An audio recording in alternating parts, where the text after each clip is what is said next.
You're listening to the We Are Libertarians Podcast Network. Find all of our shows at wearelibertarians.com. You're listening to the We Are Libertarians Network. Learn more at wearelibertarians.com.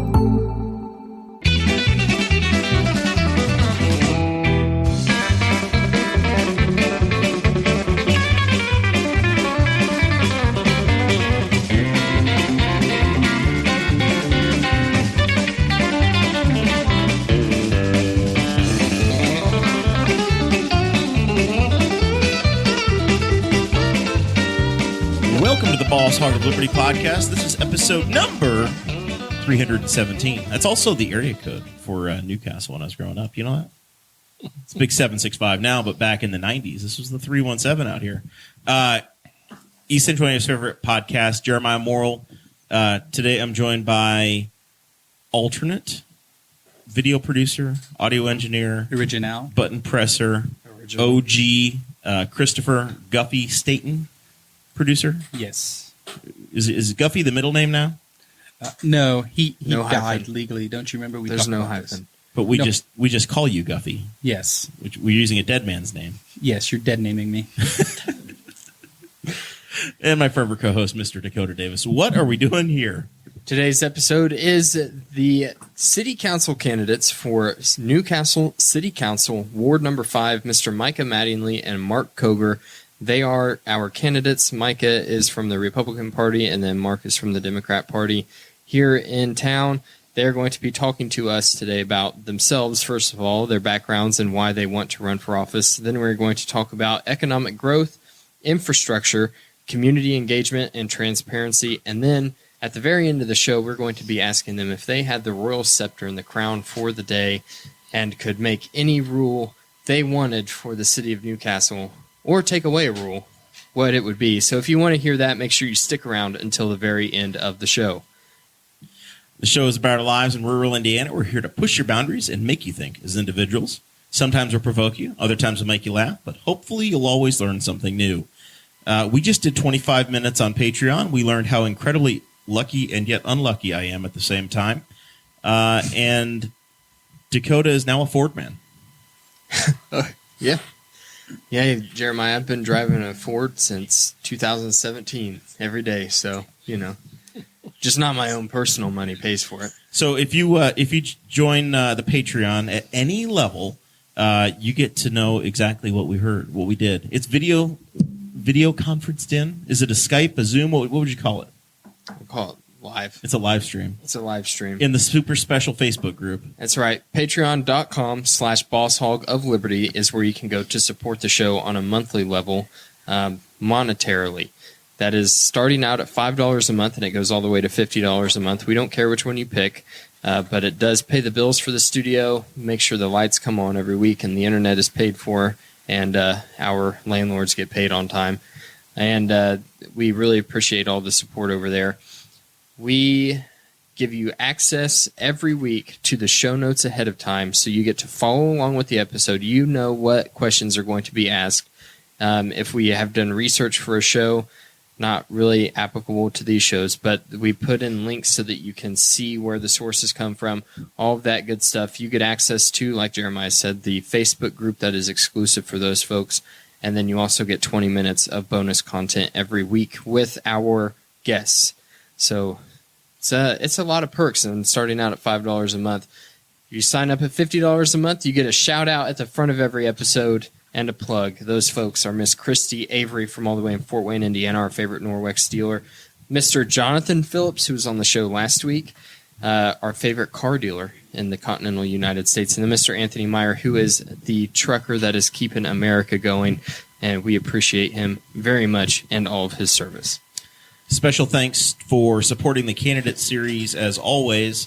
Wyland's Flowers and Slick Pickle Sanitation have once again stepped up, and they are the corporate sponsor of the Boss Hog of Liberty through the candidate series. Dakota put it on his finest camouflage today because of the corporate nature of this program. Yes. My finest attire. Best you'll find me in, and the cowboy boots. All right. That's enough stalling. Dakota, why don't you introduce us to our candidates and let's get to know them? All right. Let's start off with you, Micah, because this is your first time on the show, so we want to hear from you for sure. Start off, just tell us a little bit about yourself, your background, education, work experience, stuff like that. Sure. As you said, my name is Micah Mattingly. I've lived here in Newcastle going on 3 years. I own and operate M&M Painting. It's a painting business here in Newcastle. My wife is a teacher at a local school system. Got 4 kids, ranging from a 17-year-old teenage daughter to a 7-year-old daughter. And so my background, I come from a very conservative family, and we've worked a lot in community service and community aspects. I was an outreach director for a nonprofit for going on 7 to 8 years, where we worked with feeding the homeless, working with the less fortunate in the community, creating a liaison between the nonprofit and those that are in need. My education is I went to Indiana University. Although I am a University of Kentucky Wildcat fan, unfortunately I did graduate and go to IU, so I am a Kentucky fan, so that's very weird. But outside of my education, that's where I went to school, was IU, and I've grown up in southern Indiana, Clark County. That's where I'm born and raised. And that explains the UK nature. Yes, sir. Right there on the border. They called it Kentuckyana, basically. Southern Indiana, Kentuckyana. So we were basically part of Kentucky. So whenever people ask, I basically just tell them almost Kentucky at this point. Yeah. But it was born and raised. And so here I moved to Newcastle with my family and started painting and started attending city council meetings, and decided that it was something that I saw that there was a need for representation for the younger families and the younger aspects of their lives, so decided to start running and get involved. What brought you to Newcastle? So I come from a blended family, and so I wanted to move closer, to be closer to my 2 older children. Gotcha. Okay. Yes, sir. They attend Newcastle High School, so I wanted to be closer, besides every other weekend. Sweet. All right, Mark, remind us your background, your history. Let's get to know you again. Lifelong resident. Grew up here, graduated in 1983 from the high school. I'm old, 58 years old. My wife, Kim, is a manager for Momentum Textiles, which used to be DL Couch Wall Covering. So she's been there for 23 years. I work at a pharmacy. I've been in pharmacy for 26 years now. I worked at a local pharmacy here in town for 23 years, and made a move 4 years ago and went to work at Anderson Community Hospital, in the hospital over there, and have been there for 4 years. I was in law enforcement to start my career. I graduated from the Indiana Law Enforcement Academy in 1990. Prior to that, I went to Vincennes University and graduated there with an associate degree in law enforcement.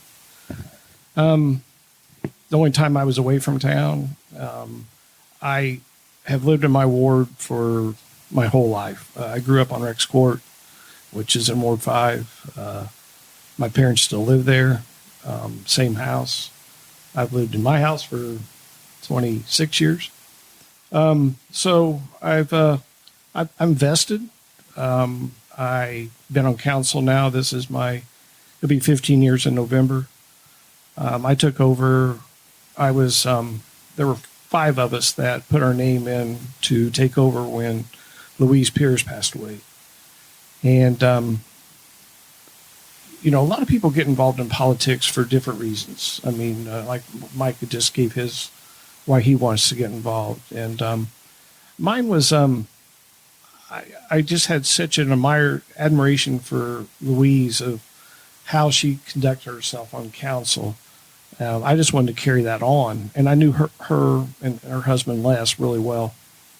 And, we were picked by the head of the Democrat Party at the time, just what any party would do at that time. So I was chosen, served 2 years of her term out, and then ran for re-election and won 3 times.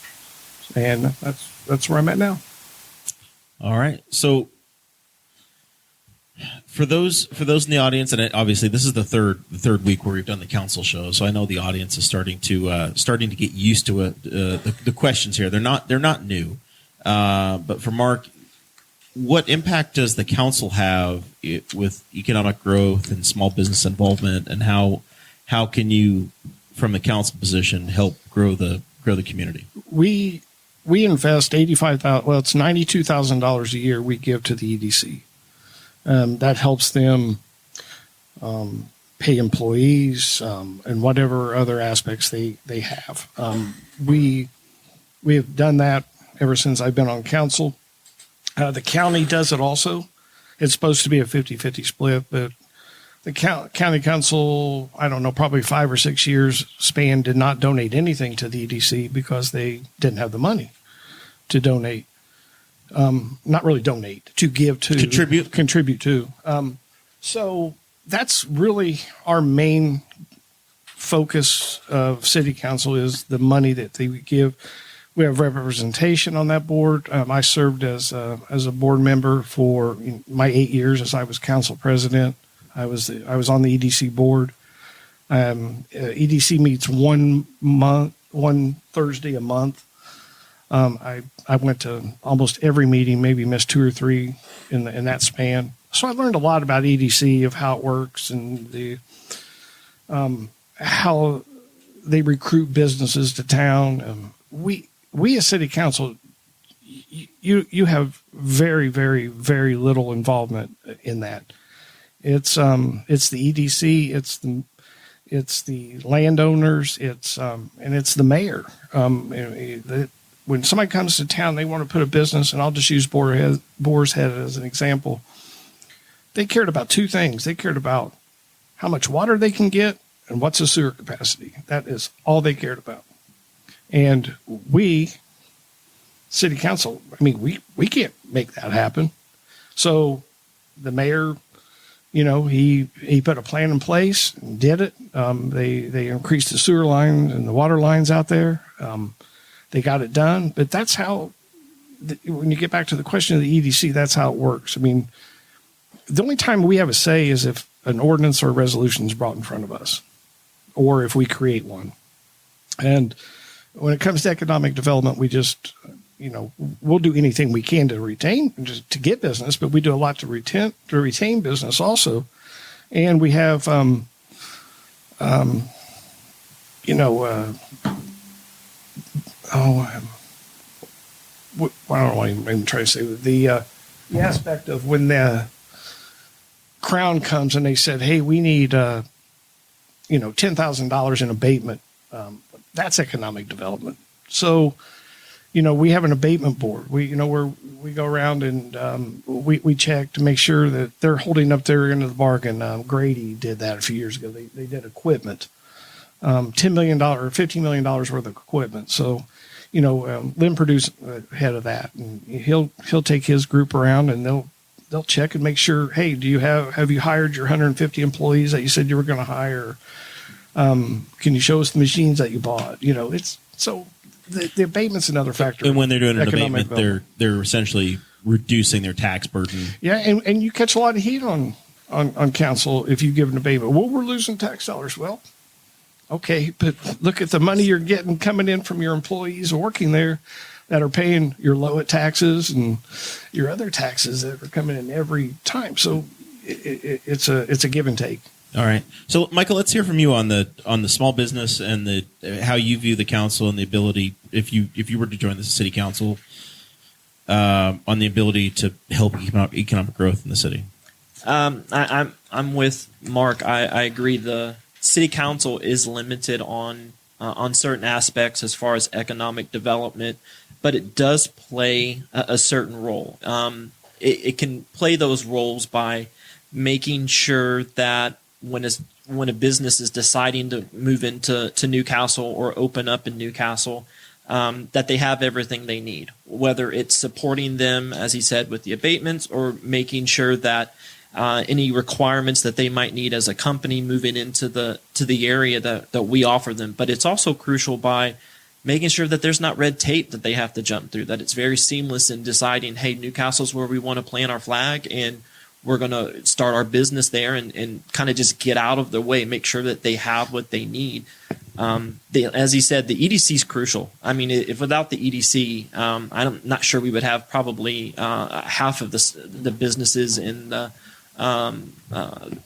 places that we have here in town. So that's very crucial to make sure that they have what they need. But economic development, though, and the growth of those small businesses, we can do that also by creating programs to foster entrepreneurs here in the community, some type of matching programs and grants to help those businesses that start up. I know we have BRAP that works downtown for the exterior of buildings and the facade.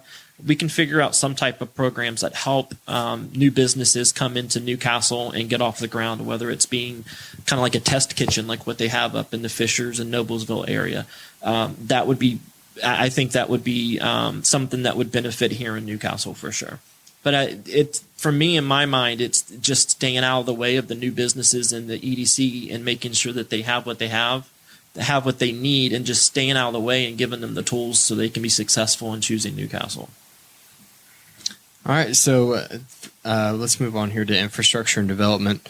We can start with you, Micah, on this one. The city of Newcastle, we've talked a lot with the city council candidates about especially the improvements to, or the rebuilding, I guess we should say, of State Road 3 that's going through Newcastle, which is the main thoroughfare north and south in the city. We've talked a lot about that infrastructure development that's going on. Then we've also heard about stormwater, sewer, and all of those sides of the infrastructure game. Do you have any thoughts on what needs to be done as far as infrastructure goes, as far as prioritizing things, and also just how we can maintain the character that Newcastle has as infrastructure continues to develop? Yeah, I think infrastructure and economic growth are tied together, because we can't attract new businesses if that infrastructure is not there. From what I understand, from a current, some city workers have already gone on record as saying they were concerned about the new subdivision being built by the YMCA and the burden that that's going to take on the infrastructure itself already. So finding what those holes are within the infrastructure and plugging them temporarily until we can figure out, we're not going to be able to completely build an entire brand new infrastructure. That's going to take millions and millions of dollars. It's going to come from grants, and it's going to have to come with and decades of work. So we have to figure out what we can temporarily fix. I know Aaron Dickens made the comment that it's Frankenstein together. Unfortunately, it's going to have to kind of stay that way until we can figure out a long-term solution. But temporarily, we have to create that foundation, or that economic growth is not going to be there. Some of that growth is going to come from new developments, though, right? Absolutely. Once you start building new, $300,000 homes is what's going in by the Y. That's gonna help pay for some of the improvements that the city needs. That's some of what the donut counties are benefiting from, is that they've got so much new money, new capital coming in, right? But that's a fine line of walking, right? Because then how much growth can you have before it's a burden on the infrastructure? So that's a tightrope. But as long as we walk that correctly and we were paying attention, and again, it's just understanding the needs of the infrastructure and what those are, then that's a tightrope absolutely that we should walk. And adding a little here, then we get that tax increase and that revenue coming in from those new homes, and then you build a little here and get a little there. Any thoughts on public transportation in the city? From what I understand, I don't think it would hurt to have.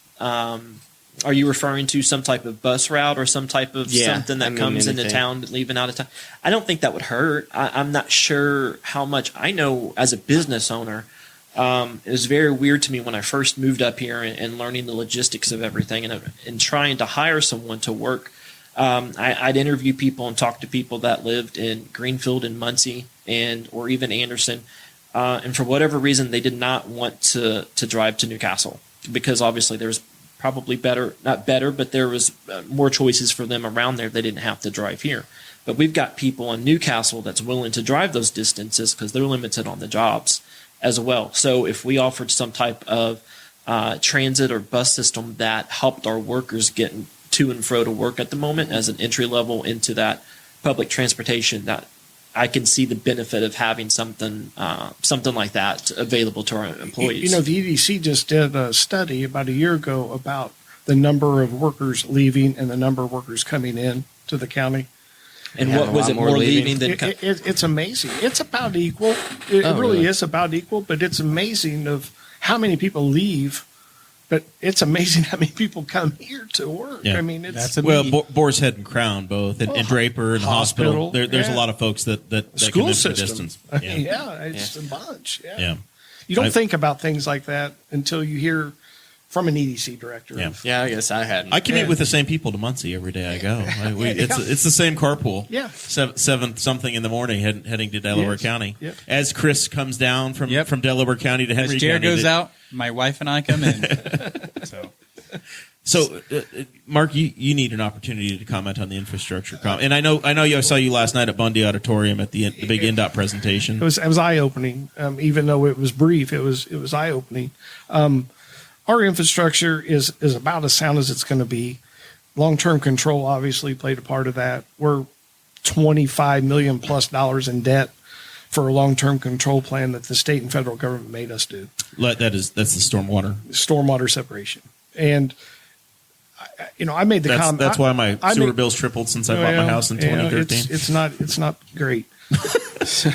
But I made the comment probably 12 years ago at a city council meeting that all this is going to do is bankrupt a city our size. It's not our insurance deficit that everybody wants to keep talking about. It's the long-term control plan that is going to bankrupt a city our size until the state or the federal government starts handing some money to us. And when I say us, cities our size, our class 3 cities, we're just going to keep paying and paying and paying, and our children are going to keep paying and paying and paying. But it was nothing. The longer we waited, the more it cost us. We were in that neighborhood of when Jim Small left mayor's office, which I was in there then. We were within weeks of being fined $300,000 to $500,000 on a monthly basis by not starting that long For term polluting the Big Blue River. Well, yes, that's what. But you can talk about polluting Big Blue River, but if you go behind our sewer plant right now, there's a little stream of water coming out. And it's crystal clear that goes in that stream, and it's been that way ever since I've been on council. But getting back to the base of our infrastructure it's good. It's not great. It's not. And every city and town has water main breaks. Everybody has, sewer problems. I mean, it's a headache, but it is what it is. But I want to say one thing about our infrastructure and give a shout out to Dave Barker. That guy is invaluable to the city. Dave is the civil works superintendent. Yeah, he has saved this city right now over millions of dollars through this long-term control separation of the water separation and sewer. He's on the job sites. He stays on top of it. He's a construction guy. He knows what's going on anyway. He knows the ins and outs. It's amazing how much money he has saved this city. Because it's long-term control. It's 25 to 35 years out of getting this even halfway paid for. And, it's on the books. I'm sure Mike, Clay's, they've all looked at it of how bad it is and how much we pay every year, every 6 months we pay on this. So that's our infrastructure. And our roads are pretty good shape. I mean, you don't drive down too many bad roads in Newcastle. I mean, even a few alleys that aren't the greatest. In the last 4 years, there's been a lot of improvements on the main thoroughfares. And I understand a lot of it is the long-term project paving, but we're spending the community crossing grants and things we've had the last 4 or 5 years dedicated to it. It's been huge. Do either of you guys have any commentary on the State Road 3 NDOT project? Real quick. Ken Durham spoke up last night. He's the pastor at the First Baptist Church. He said the most common sense thing that was said last night in 2 minutes. They want to compare Newcastle to Greenfield. They want to compare 9 to 3 in that stretch. You can't do it for one reason. He said it, access roads. Think about that. You go from Home Depot, Greenfield, down through to Walmart. You can take all those access roads to get there. We have none. Particularly on the east side of the road. So if you're coming to Cherry, you're going south on 3, or north on 3. You pass Cherry Street. You cannot make a left-hand turn off of State Road 3 until you get to Indiana Avenue. So you can't pull into the First Baptist Church, Culver's, Pizza Hut, Ace Hardware. So if you're going north or if you're going south, you can't pull in, which Rolls Bowl, the owner of Rolls Bowl is there. You can't pull into Rolls Bowl. You can't pull into the bank. You can't pull into Wendy's. You can't pull into Long John Silver's. A lot of those restaurants have access off of Indiana. They do, but right. But I don't know if that's a city road that's back there, or if that's a private road, or what that is that they have access from. How many out of towners are going to know that? They won't know that. Yeah. There was really great questions brought up last night, and I hope the state takes that into consideration. Yes, we've begged for sidewalks, and we've got them. But boy, that access road was something I never thought about till Ken said that last night. And part of the dividing through the middle, that middle. You're doing fine. We'll adjust for you. I appreciate it. That middle median there is to stop side collisions, correct? So what's that going to do when people start doing U-turns, even though we're not supposed to? What's going to happen when some visitor just flips around? Fire department that was there last night, they said, "What are we going to do? We can't make a U-turn here." Yeah. Go down the opposite side of the road. Yeah. So my comment, and I actually sent a comment in myself to the address this next morning, and I had some concerns as well. Two of our biggest draws or biggest community items that we have is we have one of the largest RV dealerships in the state of Indiana, and they have really long campers being delivered and picked up, and a state park that's full every weekend.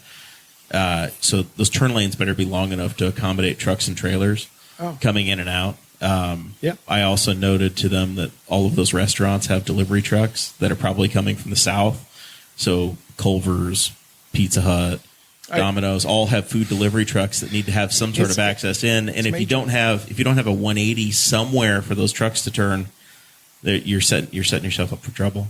And the third, probably the biggest item that I had was that the Henry County Saddle Club, which is $7 million in economic impact for the community, 50,000 people come and visit them a year with trucks and trailers. Better be accommodating to them as they come to town and visit, and those guys try to spend money in our community. That's a huge part of our food and beverage money that we get as a community. Tremendous. Is the people that go to Memorial Park and the Saddle Club. So anyway, those are the comments I shared with NDOT. I don't know what's going to come of it, but there were a lot of good questions last night, and it was brief, it was to the point. But you think NDOT is in the stages of they're willing to listen to feedback, or are their mind already last night was for that, right? And there's a public comment period. October 26th. If you go to the NDOT website, you search for the Greenfield Subdistrict. Right there under their projects, there's one that says State Road 3 Henry County. You can review all of the drawings and all the plans that they have, and then there's an email address there where you can make your comments until October 26th. And we need to. Everybody needs So then I guess that's crucial, right? It's a call to arms that we need to start making. Absolutely. As candidates and as councilmen, we need to start making sure that people are going and making their voice heard on these issues. Every citizen needs to, and the business owners even more. But they're there. Yeah. Business owners are. There was a great layout there last night, and when you kind of see it like that and see how it's going to work, it really opens your eyes a lot more than just hearing about it or listening to it or how you're explaining it. But boy, when you see it, like, how am I going to make this turn? How am I going to do this? Well, and what NDOT realized, as I was standing there talking after the fact, they were like, all of the development, all the outlots that First Baptist Church has sold off in the last 4 or 5 years, are not in the photos. Well, and Kent Durham said they said, "Hey, in the last 5 years, we sold all these properties," and NDOT said, "Well, our pictures from the sky only update every 5 years, so those weren't here." Well, so in their details, they don't have them accounted for. one was the BMV. Yeah. The state dropped a new BMV right Sure. inside of that Skip space. that altogether. Sure Yeah, I was. forgot about the B&B. Yeah. All right. Do you have anything else to add on infrastructure, Micah? I'm good. Okay. All right, let's talk about community engagement and transparency. So, as we've talked about this, I think I always think about Aaron Dickin on social media does a really good job of trying to keep people up to date. I think that he's a good example of people using social media, but then there's also other ways that we can try to keep community members engaged. So, Micah, how do you intend to keep residents and especially your constituents involved in your decision-making process? One of the promises that I've made on my campaign for city council has been that I won't vote on any ordinances or any issues without first knocking or calling on some of the citizens within the wards that I'll be 5, 6, or 10, knocking on their door or picking up the phone and calling them and asking for their input. One thing that I realized when starting out on this is it's not my hopes, it's not my wishes, it's not my dreams. We're the voice of the citizens of our ward. We're a representation of our ward. And so if I'm going and trying to enact my own agenda or something that I want to get done and I'm not listening to those people, I'm doing them a disservice. So I wholeheartedly believe that knocking on their doors and speaking with them or just picking up the phone or email, getting their input, making sure that we're enacting what they want is an important part of being a civil servant for sure. So on the transparency front, I know watching your campaign page, you've been vocal about the live streaming and the process, and you have some plans around that related to council meetings and the live stream. Yeah. So, and I want to make sure to set the record straight. I know you guys are friends with Aaron Dickens, but when I first brought that to attention, that certainly was not to cast stones or to kind of make him feel bad or raise any concern that he's doing something, because he's doing something that none of the other councilmen are doing. He's showing up early. He's doing what he needs to do. He's doing what he's supposed to do. What I hear is when he sat here on one of the episodes that he was here, he said that he had a vision of how it should go. I think he even consulted maybe with someone or you guys of what he needed. He asked for it, and then he did not get what exactly that he had asked for. And then we have another candidate, a city councilman that was here a couple weeks later. He says, you bring that issue up, and he says, well, whatever Aaron wants, Aaron gets. Whatever Aaron needs, we'll get it to him. Well, it sounds like there's a disconnect somewhere in there that he's not getting what he needs. So for me, I don't believe paying someone is the answer. I believe if Aaron can do that job, he's created a book and a binder that shows everybody a step-by-step on doing that. I believe that the other councilman can step up and figure that out as well. I believe that's something they can figure out, and that's just one less. I think they said $50 a meeting. I get it. It's, $1,200 maybe a year? I know that's pennies compared to what's in the budget, but that little bit here and a little bit there, cutting back on cost, it just saves overall. And I believe we can tap into, I think he even kind of mentioned it, tapping into the media with the school. We can touch base with Ivy Tech. We can bring in interns, or we can bring in somebody to do it if we need to. Worst case scenario, we have the councilman step up and learn how to run the media and save that money instead of just spending that extra money. Right. Yeah, I mean, I know we used to have the system that the city council is running with right now. It's pretty simple and pretty easy to use, user-friendly. When it works. When it works. Yeah, I mean, the quality is fine. The audio's, when, like you said, when it's working, it's fine. And Aaron's doing a great job, but I mean, he's got a family, he's got kids, right. He's got responsibilities, and he's on other. He doesn't have to be saddled with that responsibility when there's other people that can step up and help him. Yeah, and there's a reason that it's the system we used to have, right? And we have our newer system, which is still not world class or perfect by any means.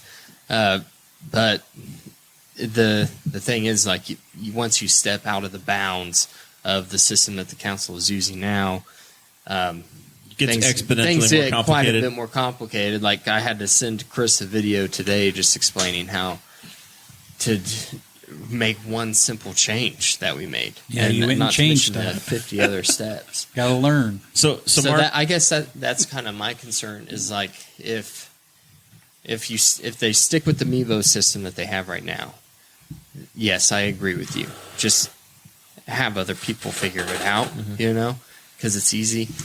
But if the reliability of the system starts becoming an issue, when they need to start upgrading equipment and looking into better, more reliable things, it's going to fly over the heads of most people. Sure. And when we get to that crossroad, that then bridge when you get absolutely there, right? 100%. Then even if it's over the head, then by all means, let's figure it out. But there's got to be some student at Ivy Tech or some high school student that's their bread and butter is the media and working with the electronics and streaming. And Right.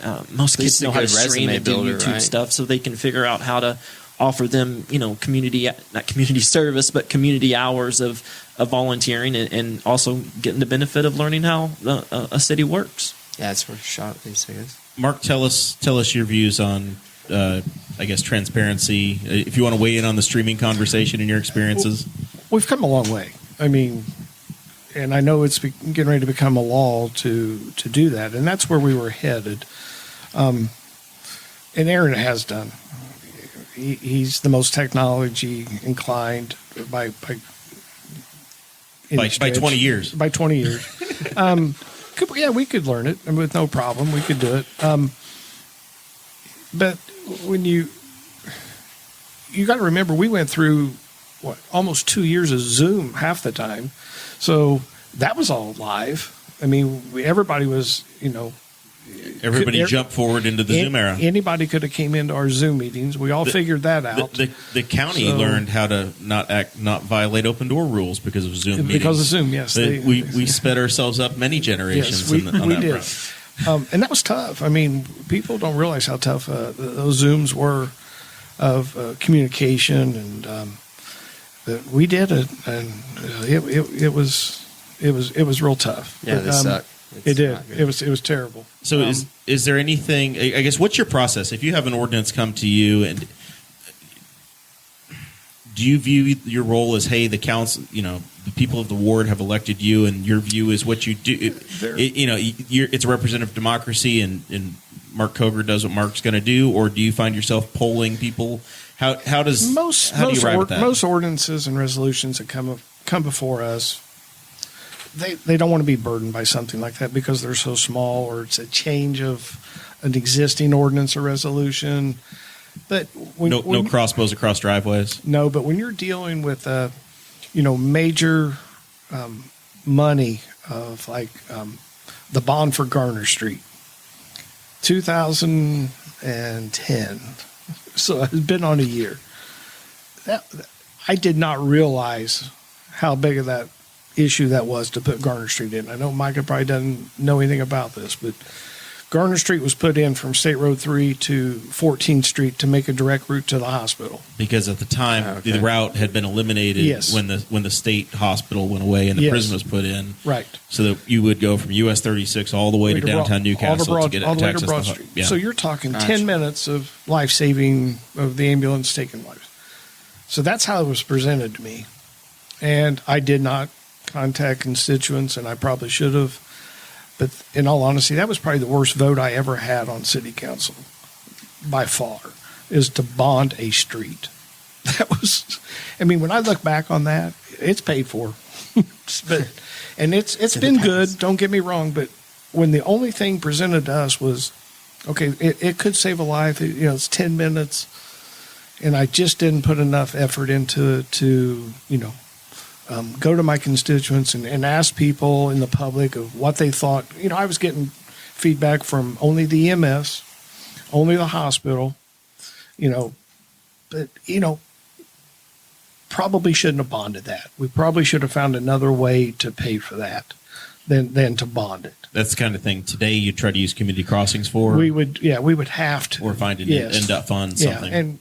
But you got to consider when in 2010, 2011, city was bringing in $4.5 million more than we're bringing in right now. So put that in your own budget at home and see how that works out for you. Tell us what's driven that revenue down? The lack of manufacturing? Tax caps. You've heard it. Senate Bill 1 tax cap that the state of Indiana put on us, and they're never ever going to relinquish that. It is destroying us. It's destroying our schools. It's destroying our cities and towns. If you ask a legislator right now, don't care if he's probably a Republican in the state of Indiana. If you ask them, what can we do to get money for our city or town? They'll tell you, user fees and max your tax levy.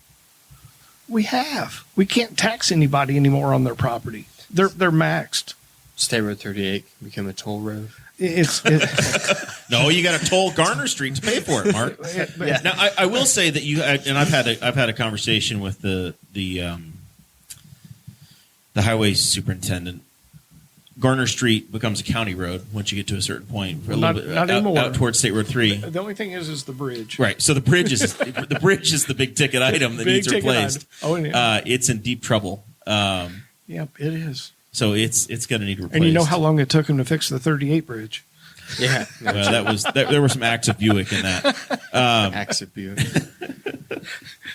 So in my mind, this is where I know that I'm still new, right? I'm still drinking from a faucet, learning. I'm sitting here learning some things from you, Mark, and I don't know everything, and I'm sure you didn't know everything until you were in office. Way. But in my mind and rationalizing this thing, that's where it's like that goes back to the streaming of the council meetings. If that's $1,200, I get it, but that's $1,200 that can be applied to something else that needs it. That's $1,200 that can go elsewhere. I get it. Money's fungible. Things can be moved around and different things. But just in my newbie mind of looking at city council, it's why spend this money unnecessarily when we're needing these things taken care of and they can be applied to something else. They might not add up to the whole bill, but little small things here and there might add up to that whole bill. I think and I see your point. And I think also where I see you coming from is just a matter of the principle of spending money when we just talked about how much debt that the city has incurred because of the stormwater sewage separation. And so it's just the principle of we're going to spend some more money here and there, and the worry of eventually, hey, all these things are going to catch up and we're going to be going, Yeah. Oh, we're going to have to start cutting things. And then you've got a 18-year-old that's used to getting $50 and you got to go, you want to do it for free? Right. You know? So my concern, and before we move on, but I've done a lot of volunteer work with youth organizations. So I was 16, 17 years with 4-H and junior leaders, and a lot of times other groups would be like, "Hey, can the junior leaders help out with this?" They're kind of tapped out as it goes. But if you say, "Hey, I want to have a college student do it," you could have a really awesome college student that you have for 6 months or a year, and then they move on to the next thing or they're gone. Yeah. Or we bring Chris Have Guffey you down. ever tried having a volunteer podcast producer? He's dead. Chris Guffey died legally. Chris Staten and Zach Bertram are unicorns to find them. The city of Newcastle could not afford Chris Staten to travel to the city of Newcastle. Be more than $50. Be more than $1,200 a year. Be a little bit, yeah. You'd have to cover that $13,000 gambling problem. That's Patreon. Oh, that's Patreon. Yeah, that's you got to pay the premium to know that side. That's my glass half empty pessimism side is that Grayson Jolson was here with us and hung out with us last year a bit, and you could find somebody awesome like that for 6 months or a year, but I don't know if you can depend on it long term. That would be my my concern. That's kind of like back to what we were saying with the MeVote system. Yeah. Just I will say that figure it out. The county has started live streaming, and I think a lot of the county council and county commissioner candidates, or those that are elected, were very hesitant to do the live streaming. And now you can tell that they actually all watched the other meeting. You watch the council meeting today, and they're talking about watching the commissioners the day before. So I think it creates a record. So $1,200, $5,000, whatever it is that you spend in a year, you're also creating a resource for the other government agencies to be able to go back and look and watch and it's you get better invaluable information. to citizens, the live streaming. I mean, that's how this podcast got started, was us showing up to city council and county council meetings with a camera and a microphone. So just because there was no kind of record, we talked, I think it was last week, about the city's website is not great, and going on and trying to find minutes of the meetings when you live in town, and just being frustrated and going, I'm just going to start going to meetings. And then we took the Mevo to the city council meetings, the county council and commissioners meetings, even the Memorial Park Board meetings. We were there. Mm-hmm. And so I think that the Indiana law of requiring a recording of the meeting is great. And it's just, cities are just going to have to figure it out. Right. Yeah. So tell us, Micah, what would your goals be? Assuming you're elected for the first 4 years, what's the top 2 or 3 items that are your priorities as a city councilman? So for me, my top priorities are, and walking my ward and talking with them, is in our areas, I definitely see that there's an issue with addiction and mental health. I feel that is very important. That I know there are amazing programs within the community, but sometimes they're not so easy to find or understand where you need to go or who you need to connect with. So for me, it's making sure that we can connect those programs with those that are in need, making sure that those that need the help can find those tools, whether it's when we get the website up and going and it's very easy to be accessible, that we can get all those tools there for the citizens. Outside of that, it's just making sure that the voice of the people is heard, and it's making sure that I'm transparent through the entire process, that we're constantly opening that line of communication, whether it's taking Facebook polls or knocking on doors or whatever it may be, but hearing what they're saying and making sure that we're enacting that on city council. That, and then I know you kind of mentioned it at the beginning, that the whole insurance deficit and all that stuff, that's a mayor thing. I get it, that those are things that they're going to have to kind of try to figure out and get understanding of what's going on.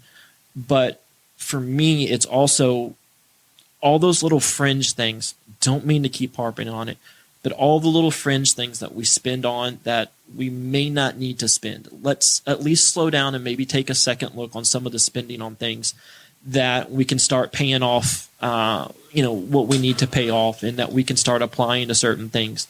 Those are my key issues. It's just making sure that we're accountable to the citizens for our actions, for our votes, and for the money that the tax dollars that we're spending, right? It's not our money, it's not the city's money, and it's not the mayor's money. It's the citizens of Newcastle's money and their tax dollars that we're being held responsible for, making sure it gets used in the correct manner. And so making sure that through that whole step of the process that they're feeling like their money is being used the correct way and their voice is being heard is very important to me in that process. All right.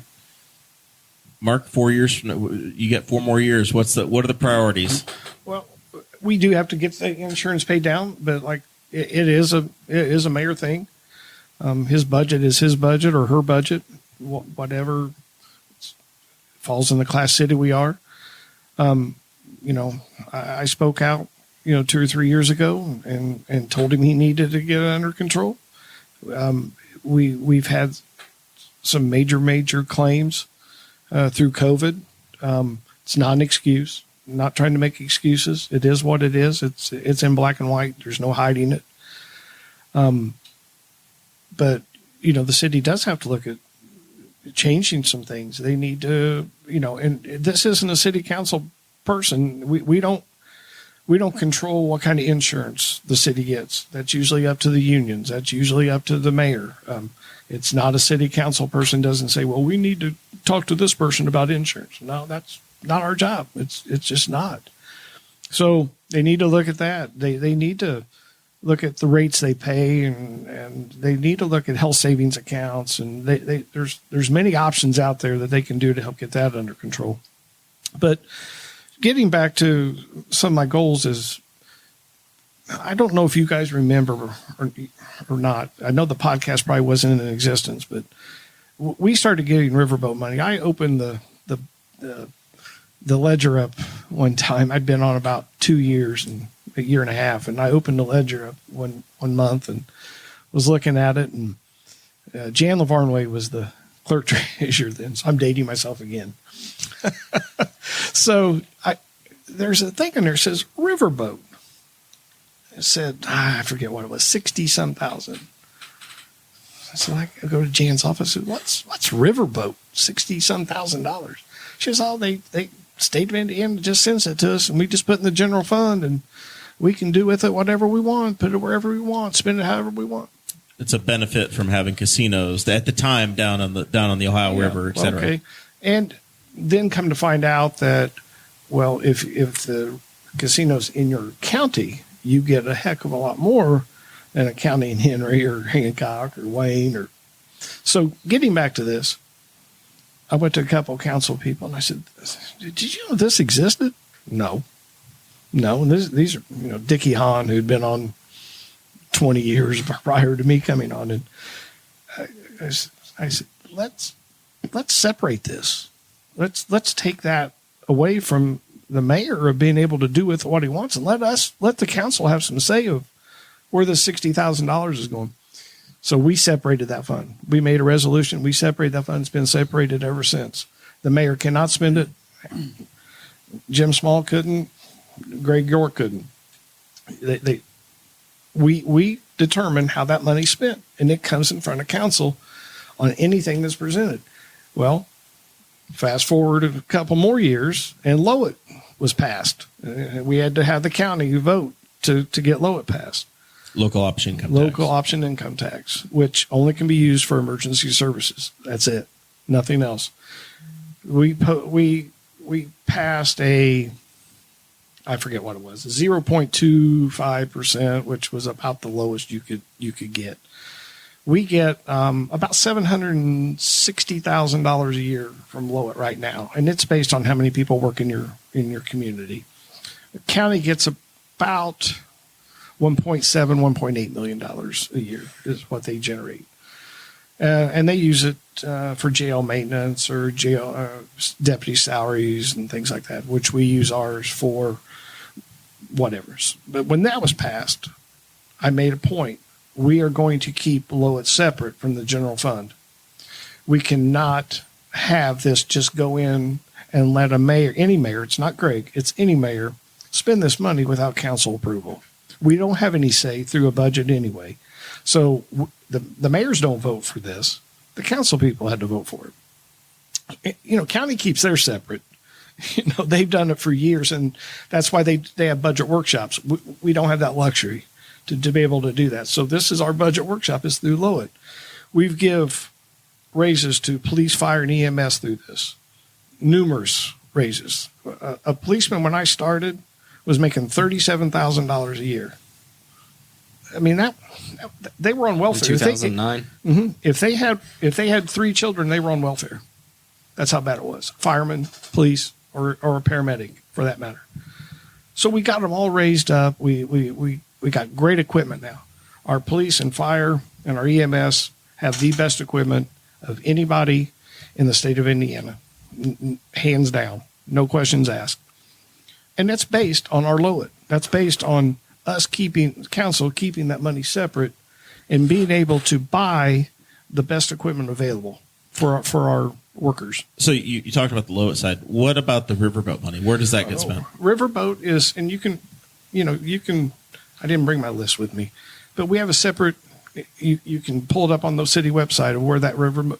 We do every year. We put aside $50,000 for sidewalks, and if you own a resident in Newcastle, if you own a house and you want to redo your sidewalk in front of your house, the city will pay 50% of whatever that cost is.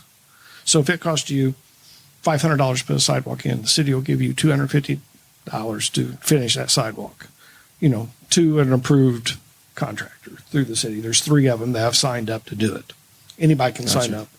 So it's like that. It's a lot of downtown things. It's we've done a lot with Is it like Trojan Lane, Newcastle Main Street, or city beautification? Yes, and Main Street's, and of course, Approximately how much comes from Riverboat every year? Well, we get about 70,000, 75,000 a year. Huh. But we build it up, and right now there's probably $150,000 in Riverboat funds. So it's So keep gambling. This is the story that Mark's telling. Sounds like it. Can we build a casino on the Big Blue River? it would be awesome if we Have had a casino. John boat out there with one slot machine. I'm just saying, the return of investment. You invest in me to come down to the live stream. I go to the riverboat. The money comes back to you in another way. Jerry Walden would have his intersection at 103. The Jerry Waldron Memorial Interchange would get built Yeah, at State Road 3 and 1. yeah. The Blue River Coast Guard would have a boat in the moat to defend. Yeah. So with that money, that's, and Mike is right. It does. It seems, $1,200 doesn't seem like a lot, but when you're doing nickels and dimes, but that's one reason we kept that fund separate. It wasn't to make ourselves look good. It's when somebody comes and needs something that we got it. Early childhood development for Hope Initiative. I mean, I can go on and on of things that we've done over the course of that time to better the city, and that the mayor can't afford to pay out of a budget. So the big question is, if you are king for the day and you get to change one thing about city government, Or take it away. change would be either or. What would Mark Koger do? I would combine the fire and EMS. The system, because right now there's a big controversy around EMS and private transport, etc. That would be my main goal. But I'm only a voice. I'm not the mayor. I don't have that power. But that's what I would like to see. Other communities have done that. Shelbyville, they They all operate do as it. one. Anderson does it. Muncie does it. They all do it. Yeah. It would run a lot smoother. We would get more bang for our buck, and we would have cross-trained personnel. I mean, it's long overdue. All right. King for the day, Micah. What is your project? What are you changing? What would happen? So for me, I think young people and the youth of this town are very important. I know that we have the skate park, but that it hits home to a certain amount or a certain style of teenager or young person that's into those types of things. I would love to see something downtown or something by Baker Park that really gave an atmosphere for students. In my hometown, they're doing what they call a teen depot. And it's basically an outdoor area where teens can come. It's free Wi-Fi. It's computers that are accessible, and it's kind of outdoor environment. But it allows them to come and have a safe space for themselves to come and be with one another. For those, we have a skate park and a big art activity center in my hometown, and so there's just certain kids that don't want to partake in those activities. So I would love to see a shift in thinking somehow and realizing that our young people are very important. I know that there is I talked to a couple people that keep mentioning public safety for the young people, and that there's been some outbursts and some actions by young people in the parks with guns and knives and different things. It's just providing a sense of a safe space for them so that we can look out for them and grow them. We live in Newcastle on purpose. This is where we live, and I want to live here. I want to play here. I want to eat here. I want to spend my tax dollars here. I don't want to have to go someplace else for my teenage kids or my children to enjoy activity. So I know we have a great parks department. We have some great facilities, but I believe there's an area of teenagers that we could really focus on and give them that attention that would be beneficial for them. So help educate me a little bit, because Cameron Grimm mentioned something similar about some sort of a gang issue in Baker Park when he was on with us a couple weeks ago. You said there's a gun and a knife. I know there were shots fired. At the last council meeting, there was an issue where that lady came and she was complaining about the unmarked vehicles being parked in the middle of the street. And it was due to shots fired near the park. I know that my wife personally has gone out there and has found needles and used adult items that are out there. And it's just not that it's not a clean, safe place. Everything happens, and I understand things can happen and all that. But I can show you on my my messenger. There's 2 or 3 people that are specifically asking what are my plans or what are some ideas that I might bring to the table, and it's got me thinking about public safety and their concern. They say to listen to the scanner, and they hear that this young person, and what was it, just 6 months ago out on A Avenue, there was a young person shot someone in the middle of the night. Don't know the details of it. So for me, it hits home with my teenage children that there needs to be a safe space for them. We need to make sure that we're looking out for them. Providing.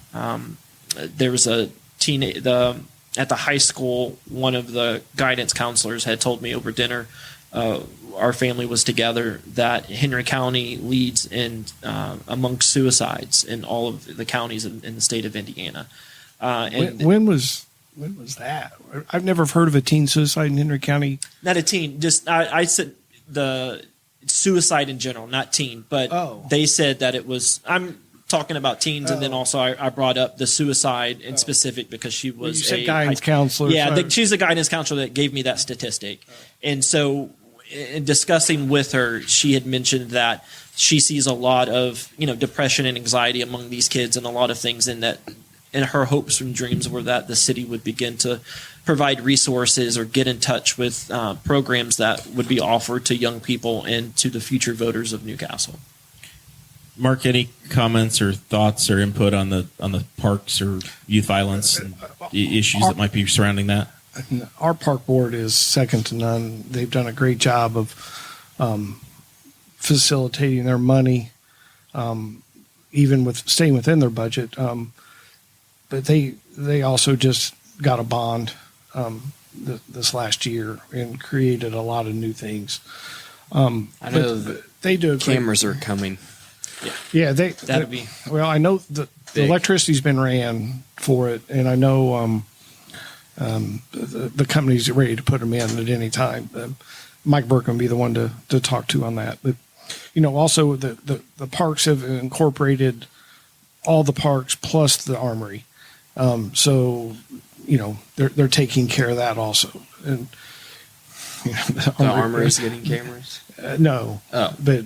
You're saying the parks incorporated in that. They're all under the same umbrella. They do have cameras there, but that was another thing that was sprung on us by Mayor Jim Small. Is he showed up at a council meeting one night and told us we just bought the armory for $1. That was fun. Yeah, it's a good price. You're talking about transparency. Yeah, hey, really? We did. Awesome. What are we going to do now? So that's been a major headache to try to get around to. To find a purpose for it. Find a purpose. And the administration's done a really good job of that. It's right around Halloween. I've been in that armory basement, and it's probably one of the creepiest places in Henry County. Yeah, it's utilized, though. I mean, it is. I'd love to see the armory used as they talk about the homelessness rise that's happening within our streets. On that winter weather advisory or cold nights. I'd love to see the armory open up as a station. I know the old YMCA has done that before. Yeah, I know they've done that. That's the Henry Township Trustee's office. Yes, sorry. Yeah, the old YMCA. Whatever. Yeah. where they used to swim naked in 1940. Look at Mark dating himself. Just like the Greeks. I've heard some stories about that pool. I swam in it when I was a youth, but I was born. Naked? I was born naked. I was born the same year Mark graduated high school, so my youth is about 20 years after. All right, so let's work our way into final thoughts here. This is where we encourage candidates to ask for money because these yard signs aren't free, billboards aren't free, the door-to-door knocking, the materials aren't free, so you can ask for help for your campaign. I know you've got about a month left before you go, but also to clean anything up. If there's issues we left out, this is your chance to make a pitch. So we'll start with you, Micah. Yeah, anybody willing to help or make a contribution, please just visit my Facebook page. There's a link to donate there. If you're interested in door knocking and getting to know the residents in wards 5, 6, and 10, definitely leave me a message and someone from my team will reach out. I don't have anything to wrap up, but just to kind of echo, the reason why I got in is because I know Aaron Dickin has a family and he's got young kids. But for me, I would love to just see a wider representation of the younger generation and the young families, blended families that on city council. I believe the way that it's made up now, Aaron's the only one that has little kids that are in the school system. I would love to see more representation, a younger generation of people that are willing to become the next leaders and serve on city council for as long as Mark has and Rex and the rest of them. There is a generation of young people that are coming up that want to be the leaders. We need the guidance. We need the help from those that are here. But I would love to just see more people get involved. Most importantly, I just want to be the voice of the ward, making sure that they're heard and not left out and left behind. Awesome. Great. And you're still doing some door knocking? Yes, sir. Volunteer Absolutely. Opportunities? Yes, sir. Yep. Just shoot me a message on my campaign page, which is Micah Mattingly for Ward 5. And we'll be getting together on the weekend for the next couple weekends, and then a couple weeks leading up to November 7th. It'll be every night. We'll even start a phone bank and an email blast as well. Very good. Producer Chris Staten. Yes, sir. Couple things. I obviously want to thank you each for running. I had a failed attempt 4 years ago. Jerry Walden beat me out. So I tried. Younger person did try. I was so bitter about it, I moved to Delaware County. You just got married. Well, yeah. Well, I was just about ready to get married, and so we needed a house. And Newcastle didn't have anything that met our requirements. Maybe you guys can fix that. Besides $350,000 houses that two average Americans can afford, right? So, but yeah, no, that's really all I have for you guys. Just thanks again for running. I know it's a lot of work. You have any questions for him? This is your chance, man. They're not going to represent me. They can't fix anything in Daleville. All I know is in Daleville, I'm allowed chickens. I knew it. So had to come in somewhere. Almost made it. Almost made it all the way through. Almost, but no. Micah, are you a pro or anti-chicken candidate? More research required. This is your toughest question of the night. I'll need to consult with my constituents before answering. You're going to pull them? You're going to pull them? Man, oh man. No, I would say... it is a political race. Here's the deal. My wife, she's an amazing cook, but I would say chicken's on the menu most nights. So if I have to pick a side, I would say I'm anti-chicken. No chickens in the backyard. No, sir. No backyard poultry. Terrible What if representation. that identifies as a parakeet? Because those are legal. You can have a parrot, you can have a parakeet, but Still farm animals, you right? can't have a chicken. Just the government for you, man. All right. You're welcome. If you keep the chicken inside, like you do the parakeet, maybe. Well, Mark, You'll sign up. Oh, I do. I will say I'm proud that you both have your paid for by on your signs. That's one thing that I am very use the particular to do. disclaimer It's a law. Chris, you'd be became surprised. a local legend reporting signs a few years ago. Yeah, I'm pretty sure I made quite a few candidates mad. A lot of stickers are printed. This because of isn't Chris. legal. $50 fine every time, buddy. So I already listen, as a former constituent of Mark's, I already know his answer on the chicken question because I pestered him about it for years. I heard he softened on it. It sounded like to me. If it comes forward, I can be bought. If it comes forward again, he requires a bucket of chicken, a dozen eggs, and he will vote for the chicken. It just took me leaving. And the ordinance has to be ordinance BHOL dash Yeah. whatever it is. We could do that. Well, but Dakota's got some Koger in him too, so It's true. All right. So, Mark, anything to plug? You doing the door-to-door thing? sure. That's the political way. I tell everybody, I'm not a politician. Period. I'm not. I am not. Your political career's lasted longer than some people went to high school. I know. I work for a living. Politicians don't work. They don't. I live here. I shop I shop here. Everything. And I'm a friend and I'm a neighbor. And if you got a problem, you know where to find me. And that's exactly the way city council should work in any town. You should know who your city council people are. And, and everybody has said it forever, no matter where you live. I'll help you no matter where you live. You don't have to live in my ward for me to help you. I'm a voice. And that is exactly what a city council person should be at all times. You should be accessible. People should know where you live. And if they got a problem, they'll come to you. And believe me, over 15 years, that happens. Do you find any trouble having a visible address on Main Street? No, it's. But you know what the best part of living on Main Street is when people come from the city and they want a 20-mile-an-hour speed limit sign put in front of their house, or a stop sign, and I say, can you kind of sit on my front porch for 20 minutes? It's just see how fast people go by my house. Yeah, and it's going to do you a lot of good. And I've learned you'll become a traffic expert on city council. People come to this town. Corey Murphy's told this story many times. They'll come and he'll take them a tour of the city, and they'll say, "Boy, there's a lot of stop signs in this town." Yeah, no kidding. Well, so there's things like that we could work on to make the flow of traffic a little better and to keep the flow going better. Shit, I mean, you guys took down all the stop lights and added more stop signs last year. Yeah, that was awesome too. That was great. No kidding. That was great. Have you thought about yield signs? No. No. If we had room for a roundabout, we would probably just put one in just to say we had one. But there's no room. You might contemplate it before State Road 3 happens, because I got a feeling Indiana Avenue and State Road and Main Street are getting ready to get really, really busy. Really, really busy. Really busy. And we know it, Bundy. I mean, no, they're all going to. And that is going to be such a pain.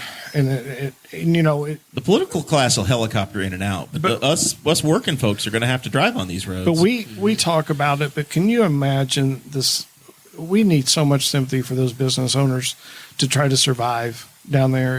It's going to be really, really tough for them over a 24-month period. Yeah. No matter what business they own. Yeah, there is a legitimate storm coming for anybody that's not the corporate types, but if you're operating an independent business, a hair care place, an independent the park restaurant, Temptations, all of those folks are going to have they're going to have a storm coming for sure. That's why I like the idea, whether it's Clay Morgan or it's Greg, I like the idea of having some type of business coalition or some type of those businesses there on 3 having the ability to have an open dialogue and talk to try to figure out the next stages of work with NDOT to try to work the next stages so that if they'll listen. Yeah, but even if not just communicating with NDOT, but just as businesses trying to understand what the needs are going to be so that we can help one another as residents and as business owners trying to find solutions around once NDOT does what they're going to do, then how can we supplement that and figure out how we can best fix the situation best for our businesses. Now I have a question on the 3 median. Is it going to be grass? Concrete curb. Concrete? 6-inch. I got a 2010 Tundra. I ain't worried about the median. It's going to be real embarrassing when you high center that thing. I ain't worried about The it. whole town drives by and just laughs at you. I'll be like, hello. Didn't that guy run for city council? I'm just going to start tearing it all up. That's what I'm doing. I don't live here. I would like to say one thing. Micah talked about, the young people and to be young. And I get that. I'm getting up there, but I'm still engaged in my community. I have my grandson now has just started kindergarten. Both my children live here. I'm pretty engaged with the young people. I still, referee, junior high school basketball here. I see the kids grow up. I interact with them a lot. I'm not as hip as probably some people, but I get where you're coming from, but I also will tell you that no matter what happens, make sure people stay engaged in the community and get young people involved. We ask for it all the time. And anytime there's meetings up there, it's always, get the young people involved. Get the young people involved. Well, it's easier said than done, and it's hard. But stay active on it and keep people coming no matter what. Mark says he's old, but he's still 30 years too young to be president. So. Yeah.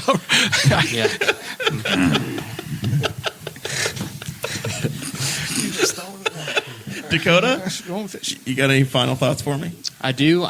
We never formally announced or made a post or said anything on here, but 2 months ago, we started live streaming to YouTube as well as Facebook, and I know that there's a couple dozen people that have figured that out on their own, but we've never have made an attempt. But if you're anti-Zuck and want to be Team Google, you can just get this thing up on the YouTube. Right, and On it the stays YouTubes. there. It stays there, but if you go to the page, YouTube does a different thing with lives and what they do videos. If you click on our YouTube page, you will not see the most recent live. You will see the most recent video. You have to click the live streams tab, and then you will see all of the most recent live streams. But yeah, we never. I thought about it yesterday whenever I was looking at our YouTube channel, and I was like, we never announced that we were live streaming to YouTube now. We just quietly did it. Yeah. It's what they call a soft rollout in the business. Special thanks again to our commercial providers, Wyland's Flowers and Slick Pickle Sanitation for helping us out with the candidate series again this year. It will continue next week with the clerk treasurer race. First time we've done that, so we have a contested clerk treasurer race. Really exciting time for the city of Newcastle, where you have 4 years ago there were 3 contested races in the entire city. And now you have up and down the ballot, people have things to vote for and opportunities, and hopefully these conversations over this 7 or 8 week period are good for the community. And I know Mark is benefiting from having Micah to run against. And otherwise he'd get a free pass, and there would be nothing would happen here. So. Just like Aaron Dickin. Aaron Dickin and Mike Guffey just get no one's even rubber stamp of that, approval. Nobody has to do nothing. Jeez. This is good for the process. It's good for the city, and I'm glad you guys are both here and appreciate you being in the building with us. So Thank you for having me. Yep. With that, we'll see you next week.